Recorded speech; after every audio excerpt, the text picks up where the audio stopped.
1921 წლის 11-დან 12 თებერვლის ღამეს ლორეს ეგრეთ წოდებულ ნეიტრალურ ზონაში მყოფ ქართულ შეიარაღებულ ძალებს თავს დაესხა საბჭოთა რუსეთისა და საბჭოთა სომხეთის შეიარაღებული ძალები. ამით დაიწყო რუსეთ-საქართველოს 1921 წლის ომი, რომელიც ერთი თვე გაგრძელდა და დასრულდა სამწუხაროდ საქართველოს მარცხით და საბჭოთა რუსეთის მიერ საქართველოს დაპყრობით. ომის პირველი ეტაპი ეს არის 1921 წლის 12-დან 16 თებერვლამდე, როდესაც სამხედრო მოქმედებები ძირითადად მიმდინარეობს ლორეს ოლქში, ანუ ეროვნული ტერმინოლოგიით რო ვთქვათ, ეს არის ქვემო ქართლი და მიმდინარეობს ჩვენთვის ძალიან ცუდად. ქართულმა შეიარაღებულმა ძალებმა ვერ მოახერხეს მოწინააღმდეგის დამარცხება, უფრო მეტიც კატასტროფული მარცხი განიცადეს. რამოდენიმე სამხედრო ნაწილი ტყვედ ჩავარდა, ზოგიერთმა ბრძოლისველი მიატოვა და საბოლოო ჯამში ქართული შეიარაღებული ძალები და ეს არის სახალხო გვარდია და რეგულარული არმია იძულებული გახდნენ დაეხიათ მდინარე ხრამისკენ და მდინარე ხრამის მარცხენა სანაპიროზე დაიკავეს თავდაცვითი პოზიცია. რით იყო გამოწვეული ეს მარცხი ომის პირველ ეტაპზე? გამოწვეული იყო ორი მიზეზით. პირველი, სამხედრო ხელმძღვანელობის მიერ დაშვებული შეცდომებით. კერძოდ, სამხრეთ-აღმოსავლეთის მიმართულების სარდალმა გენერალმა იოსებ სოსო-გედევანიშვილმა მიიღო ესეთი გადაწყვეტილება, რომ მის დაქვემდებარებაში მყოფი სამხედრო რაზმები დაშალა პატარ-პატარა რაზმებად და ჩააყენა სომხური მოსახლეობის დასახლებულ სოფლებში. ამით მას სურდა თავიდან აეცილებინა აჯანყება და რაც მთავარია ამოიღო იარაღი, რომელიც მრავლად ჰქონდა ადგილობრივ მოსახლეობას. ან არ გაითვალისწინა მთავარსარდლის გენერალ ილია ოდიშელიძის შენიშვნა, რომ ასე ჯარების დაფანტვა არ შეიძლებოდა და საბოლოო ჯამში აღმოჩნდა ისევ, როდესაც სამხედრო მოქმედებები დაიწყო, იოსებ გედევანიშვილის დაქვემდებარებაში ყოფილი ჯარი იყო დაშლილი, დაფანტული, სამხედრო მომზადება იყო ნულზე დასული, დისციპლინა არ არსებობდა. მეორე მიზეზი პრინციპში და ალბათ არანაკლებ მნიშვნელოვანი იყო საქართველოს პოლიტიკური და სამხედრო ხელმძღვანელობის მომზადებლობა კონკრეტულად ამ მომენტისათვის. ის რომ საბჭოთა რუსეთი საქართველოს თავს დაესხმებოდა, ეს ცნობილი იყო. ცნობილი იყო მე-11 არმიის სარდლის ჰეკერის მოთხოვნების თუ რა იყო საჭირო იმისათვის, რომ მომხდარიყო საქართველოს დამარცხება და დაპყრობა, მაგრამ როდესაც ქართულმა სამხედრო ხელმძღვანელობამ აი სწორედ ჰეკერის ეს მოთხოვნები გაანალიზა, მივიდა იმ დასკვნამდე, რომ საბჭოთა რუსეთთან ომი მოსალოდნელი არის 1921 წლის ალბათ უფრო გაზაფხულზე და არა ვთქვათ ზამთარში და კონკრეტულად თებერვალში. ამითაც იყო გამოწვეული, რომ კონკრეტულად ვთქვათ 12 თებერვლისათვის მომზადებლები აღმოჩნდით. ომის პირველი ეტაპი ძალიან მარცხიანი აღმოჩნდა და ხელისუფლებამ მიიღო აბსოლუტურად სწორი გადაწყვეტილება 1921 წლის 16 თებერვალს მთავარსარდალი ილია ოდიშელიძე გადააყენეს და მთავარსარდლად დაინიშნა გენერალი გიორგი გვინტაძე. შემდგომში უკვე 10 წლეულების შემდგომ თავის მოგონებებში გენერალი გვინტაძე წერდა, რომ როდესაც მან შემოთავაზება მიიღო, ომი უკვე წაგებული იყო, მაგრამ ბრძოლა მაინც შეიძლებოდა. გვინტაძის მთავარი ამოცანა იყო უკვე თბილისის დაცვა, იმიტომ რომ მოწინააღმდეგე უკვე თბილისის მისადგომებთან იდგა. 1921 წლის 17 თებერვალს თბილისის დაცვის 3 სექტორი შეიქმნა. მარჯვენა ფრთა ეს არის კოჯორი და ტაბახმელა, რომელსაც სარდლობდა გენერალი ალექსანდრე ანდრონიკაშვილი. აქ იდგა სახალხო გვარდიის ნაწილები, რეგულარული არმიის ნაწილები და სწორედ ტაბახმელაში იმყოფებოდა სამხედრო სკოლა, რომელსაც ჩვენი საზოგადოება უფრო იცნობს როგორც იუნკერებს. თუმცა ხაზი უნდა გაესვათ, რომ სამხედრო სკოლაში იუნკერთა გარდა სწავლობდნენ კიდე ნაცვალები. ნაცვალი ეს იყო ის კურსანტი, რომელიც უნდა გამხდარიყო უნტერ-ოფიცერი. იუნკერები იყვნენ ისინი, ვის გახდებოდნენ უფროსი ოფიცრები, ანუ მთლიანად სამხედრო სკოლაში დაახლოებით 400-მდე მსმენელი იყო და აქედან დაახლოებით 200-მდე იყო იუნკერი. ცენტრალური ნაწილი თბილისის დაცვისა ეს იყო სოღანლუგის მიმართულება, რომელსაც გენერალი გიორგი მაზნიაშვილი სარდლობდა, აქაც იყო სახალხო გვარდია და რეგულარული არმია და მარცხენა ფრთა ეს იყო ლილო ორხევის მიმართულება, რომელსაც გენერალი არტემ ჯიჯიხია ხელმძღვანელობდა, აქ ძირითადად სახალხო გვარდიის ნაწილები იყო თავმოყრილი. პირველი შეტევა მოწინააღმდეგემ განახორციელა 1921 წლის 18-დან 19 თებერვლის ღამეს. ეხლა საერთოდ ღამის შეტევის განხორციელება მოწინააღმდეგეზე თან ისე, როდესაც არ იცი მოწინააღმდეგის მიერ დაკავებული პოზიციები ძალიან სარისკო ნაბიჯია, მაგრამ საბჭოთა მე-11 არმიის სარდლობამ ეს ნაბიჯი გადადგა, იმიტომ რომ დარწმუნებული იყო, რომ ქართული ძალები მას წინააღმდეგობას ვერ გაუწევდნენ. აი ომის პირველ ეტაპზე განცდილმა მარცხმა 16 თებერვალს წითელი ხიდის დაკარგვამ, საიდანაც ძირითადი დარტყმა განხორციელდა. თუ ჩვენ მოვახერხეთ ფოილოს სარკინიგზო ხიდის აფეთქება და ამან შეაჩერა მოწინააღმდეგის წინსვლა ამ მიმართულებით, პრინციპში რაღაც ეტაპზე გამოირიცხა ჯავშანმატარებლების გამოყენება და ვთქვათ ტანკების გამოყენებაც, რომელიც მე-11 არმიას ჰყავდა. მაგრამ ძირითადი დარტყმა სწორედ წითელი ხიდიდან განხორციელდა და აი პირველ დღეებში მიღწეულმა დიდმა წარმატებამ საბჭოთა მე-11 არმიის ხელმძღვანელობას გაუჩინა ილუზია, რომ თბილისის აგებაც მარტივად შეეძლებოდა. თუმცა 19 თებერვალს გამთენიისას გენერალმა მაზნიაშვილმა მოახერხა მოწინააღმდეგის მოგერიება, გადავიდა კონტრშეტევაზე, დაიბრუნა პოზიციები და საბოლოო ჯამში 1000-დან 1500-მდე წითელ არმიელი ჩაიგდეს ქართველებმა თკვეთ. ეს იყო საკმაოდ დიდი გამარჯვება, ძალიან მნიშვნელოვანი გამარჯვება. თუმცა იმავე დღეს შეიქმნა მეორე კიდე ერთი საშიშროება, 19 თებერვალს მოწინააღმდეგემ დაიკავა კოჯორი. და კოჯორიდან დაიძრა შინდისისკენ, ტაბახმელაში მყოფი სამხედრო სკოლა აღმოჩნდა ალყაში მოქცევის საშიშროების წინაშე.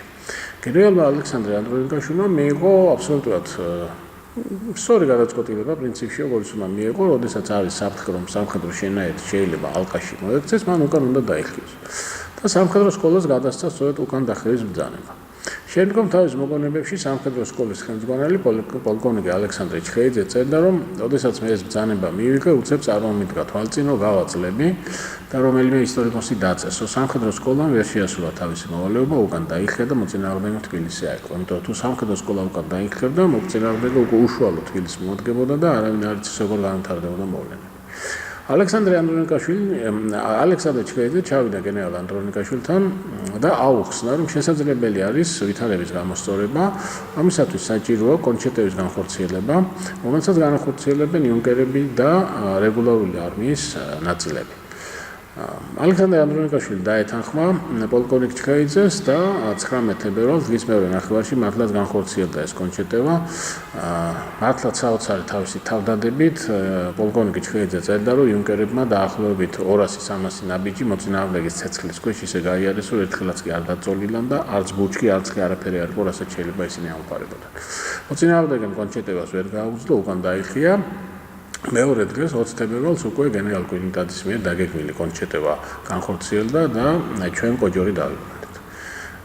აქედან მოყოლებული თითქმის ყოველ დღე მარჯვენა ფრთაზე კოჯორისა და ტაბახმელას მიმართულებით მიმდინარეობდა ბრძოლები. მოწინააღმდეგე ცდილობდა კოჯორისა და ტაბახმელას დაკავებას, მაგრამ ყველა მისი მცდელობა იყო უშედეგო. 1921 წლის 23 თებერვალს აღადგინა მოწინააღმდეგემ ფოილოს ხიდი, ამან საშუალება მისცა, რომ ბრძოლაში ჩაებაუგო ჯავშანმატარებლები.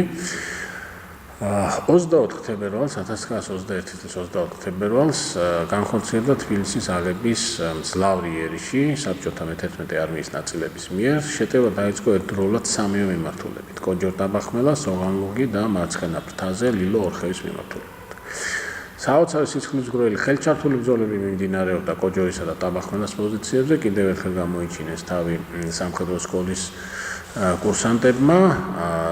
იყო მომენტები, როდესაც ჩვენ გარკვეული სანგრები დავკარგეთ, თუმცა თავგანწირული შეტევის შემდეგ, ხელჩართული ბრძოლების შემდეგ, სხვათა შორის რომელშიც მონაწილეობდნენ არა მარტო ქვეითები, არამედ ქართველი არტილერისტებიც კი ხმლით ხელში, ჩვენ მოვახერხეთ პოზიციების დაბრუნება.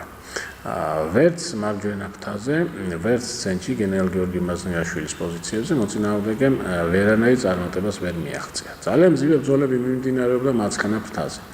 23 თებერვალამდე პრინციპში მარცხენა ფრთაზე დიდი ინტენსივობა ბრძოლების არ იყო, მაგრამ აი მას შემდგომ, რაც უკვე მოხერხდა ფოილოს ხიდის აღდგენა და ბრძოლაში ჩაება ჯავშანმატარებლები, მძლავრი იერიში განახორციელეს მარცხენა ფრთაზე.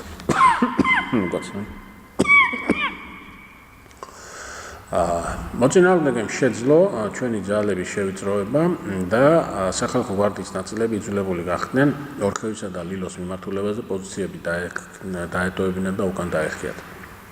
თუმცა საღამოს 5 საათისთვის გენერალმა ჯიჯიხიამ გამოიყენა მის რეზერვში არსებული სახალხო გვარდიის იმერეთის მეორე ბატალიონი, კონჩეტევა განახორციელა და პოზიციები დაუბრუნდა. საღამოს დაახლოებით 8 საათისათვის მთავრობის თავმჯდომარე ნოე ჟორდანია მივიდა შტაბში გენერალ გიორგი გვინტაძესთან. ზუსტად იმ წუთს შტაბში მიიღეს გენერალ ჯიჯიხიას მოხსენება, რომ კონჩეტევა წარმატებით განხორციელდა და პოზიციები დაბრუნებულია. მიუხედავად ამ ინფორმაციისა, მთავარსარდალმა მიიღო გადაწყვეტილება, რომ თბილისი უნდა დავტოვოთ. საქმე იმაშია, რომ 24 თებერვალს მოწინააღმდეგემ სცადა თბილისის მარცხენა ფლანგის შემოვლა.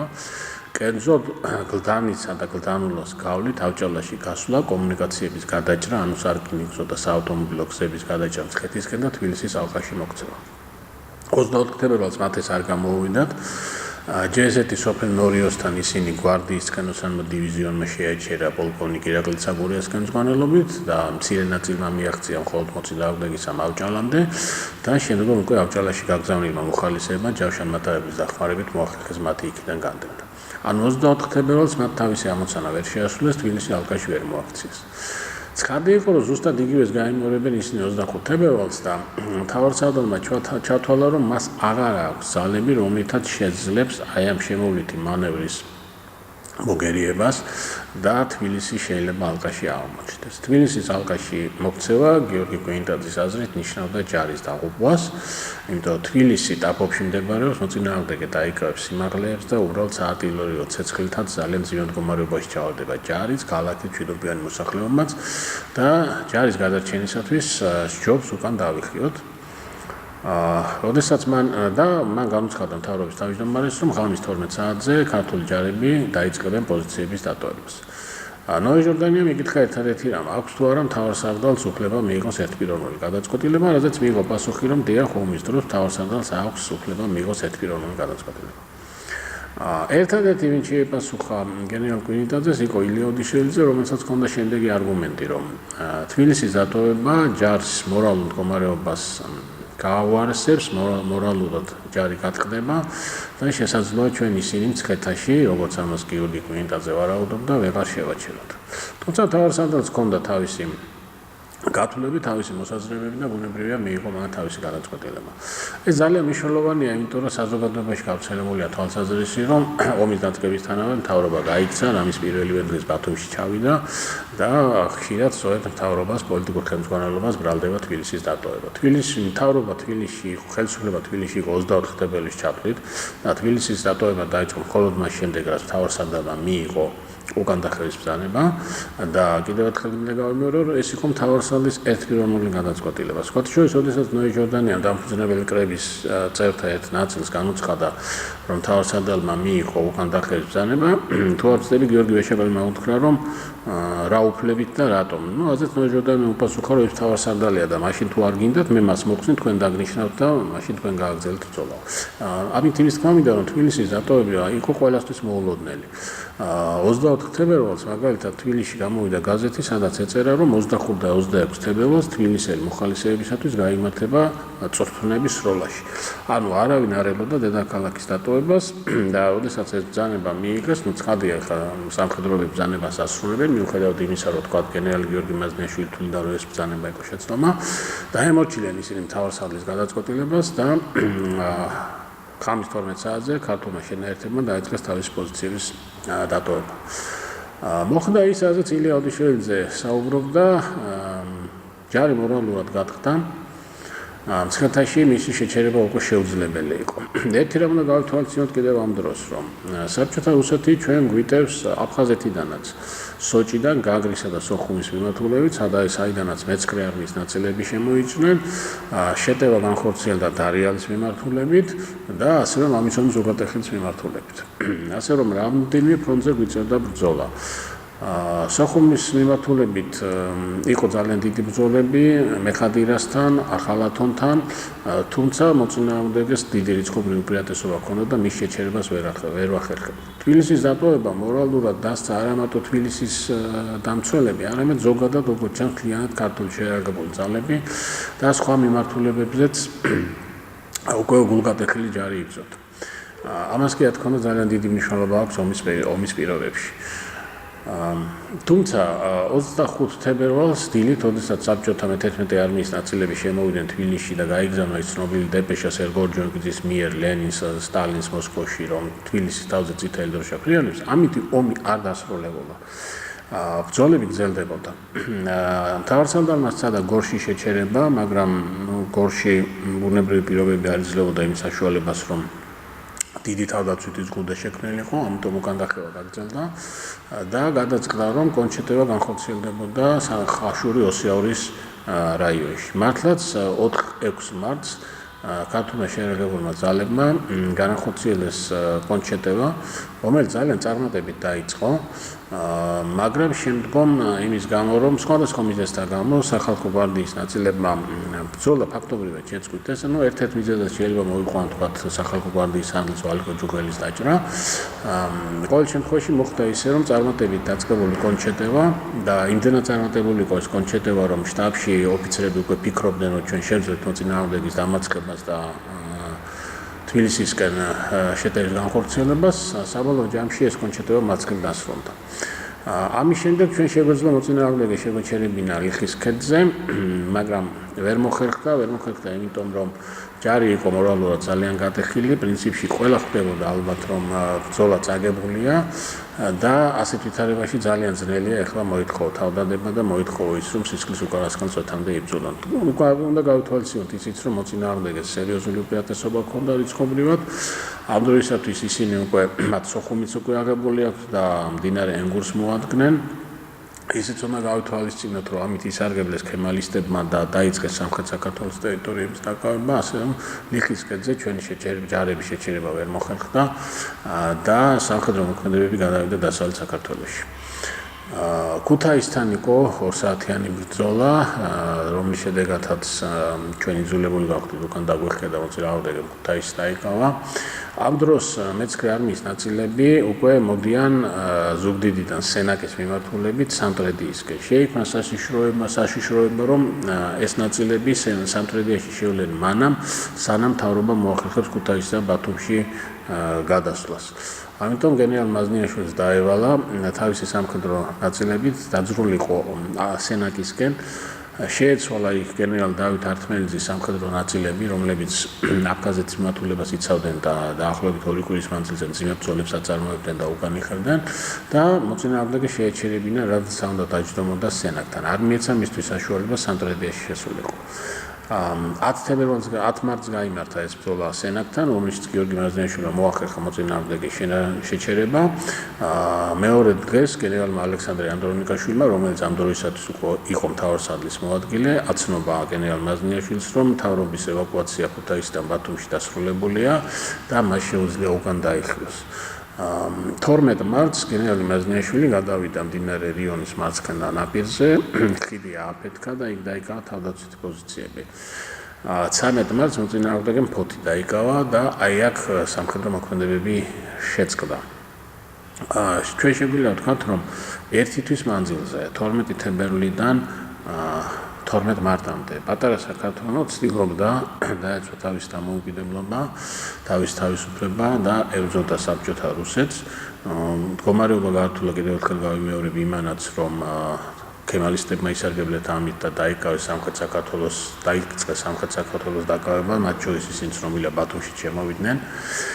საინტერესოა კიდე ერთი რამ, რომ აი ამ ვითარებაში, როდესაც ფაქტობრივად ყველაფერი დაკარგულია, როდესაც შეიძლება ითქვას, რომ ერთადერთი გური არის ის რეგიონი, სადაც ჯერ მოწინააღმდეგე შესული არ არის და ბრძოლას აზრი უკვე ფაქტობრივად აღარ აქვს, ეს ყველასთვის ცნობილია. გენერალი მაზნიაშვილი წეს, რომ მასთან მოდიოდნენ მოხალისეები. მოდიოდნენ თავისი იარაღით, თავისი სურსათითა და სანოვაგით, რათა მიეღოთ მონაწილეობა ბრძოლას საქართველოს თავდაცვის საქმეში. ეს მიუთითებს, რომ მოსახლეობის საკმაოდ დიდი ნაწილი მაინც ბოლომდე იყო განწყობილი იმისათვის, რომ ბოლო წვეთამდე ებრძოლათ თავისუფლებისა და დამოუკიდებლობისათვის. როგორც ცნობილია, ქუთაისში გაიმართა მოლაპარაკება საბჭოთა ხელისუფლების წარმომადგენლებს მამია ორახელაშვილსა და გრიგოლ ოთხიფანიძეს შორის. ერთადერთი რაც მოხდა ამ მოლაპარაკებაზე იყო ის, რომ შეწყდა სამხედრო მოქმედებები. ამის შემდეგ ცნობილია, რომ მთავრობა დაფუძნებული კრების წევრთა ნაწილი ქართული სამხედრო ხელმძღვანელობის ერთი ნაწილი წავიდა ემიგრაციაში, ნაწილი დარჩა ბათუმში და სწორედ აი ამ დარჩენილმა ქართულმა შეერგებულმა ძალებმა 18-20 მარტს გენერალ გიორგი მაზნიაშვილის მეთაურობით მოახერხეს 48 საათში დაემაცხებინათ ქაზიმბეის სამხედრო შენაერთები, განედენათ ისინი ბათუმიდან და განედენათ აჭარიდან. ესე ძალიან საინტერესოა, ხო, რომ ერთთვიანი სისხლის ხვრელი ბრძოლების შემდეგ ქართულ შეერგებულ ძალებს კიდევ ჰქონდათ ძალა, კიდევ ჰქონდათ თავდადება იმისათვის, რომ ებრძოლათ და ძნელია ეხლა ამის თქმა, იმიტომ რომ ისტორია არის ის, რაც მოხდა და საუბარი იმაზე რა მოხდებოდა არავინ არ იცის, მაგრამ რომ არ ყოფილიყო ალბათ დაშვებული გარკვეული შეცდომები, შესაძლოა 1921 წლის თებერვალში ჩვენ მოგვეგერიებინა მე-11 არმიის შემოტევა. ეს იმას არ ნიშნავს, რომ ჩვენ ერთი წლის მერე არ შემოგვიტევდნენ, ეს იმას არ ნიშნავს, რომ არ დაგვიფრხობდნენ. ეს უბრალოდ ნიშნავს იმას, რომ იმ 21 წელს იყო იმისი რესურსი, რომ მისი სწორი გამოყენების შემთხვევაში ჩვენ იმ მომენტში თავიდან აგვეცილებინა ოკუპაცია.